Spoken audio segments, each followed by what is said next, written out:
What's up, everyone? Just got out of an early fan screening for Hurry Up Tomorrow. This is dropping this week, starring The Weeknd. This movie essentially follows The Weeknd as himself, as a musician who is dealing with insomnia and just trying to deal with like his internal struggles, the best way to say it. This movie is extremely artistic. I can definitely see this one where a lot of people probably won't like it. If you're a fan of his music and just his style and like a lot of the content that he's created, this is definitely be up your alley. It definitely has like his touch to this, and he also like produced it and helped write it. Looking at the director of this, the only movie I was familiar with his was It Comes at Night, but it's quite impressive to see that, you know, all the movies he's worked on, he's written them, he's directed them, he's edited them, so like it is truly a craft here.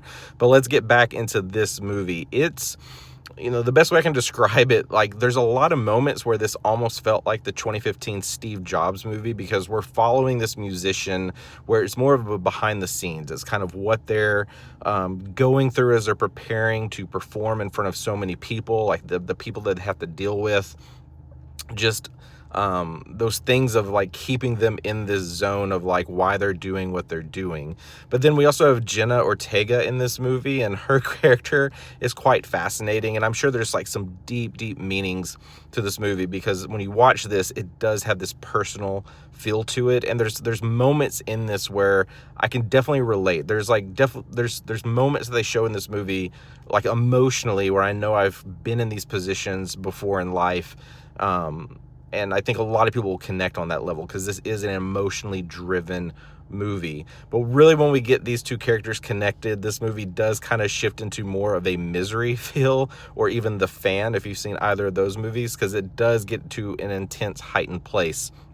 But there are a lot of artistic choices that, you know, it's hard to really get behind some of them, of what they could mean, or do they really add to what's going on here, because there's characters that we spend time with that I wish we got a little bit more depth of to really understand. But I think part of that, maybe this is an open-ended discussion movie, because I think there's, like I said, it's an emotionally driven movie. There's a lot of things people can probably pull from this, but it's a very interesting watch. It's one I need to think on a little bit more, but yeah, if you see it, let me know what you think, and especially if you're a fan, because like another way is this is essentially promoting his new album. So there's parts of this I think people are gonna think, oh, it's just like a music album promotion, like weird music video, but it's got some deep roots to it as well. So if you see it, let me know what you think.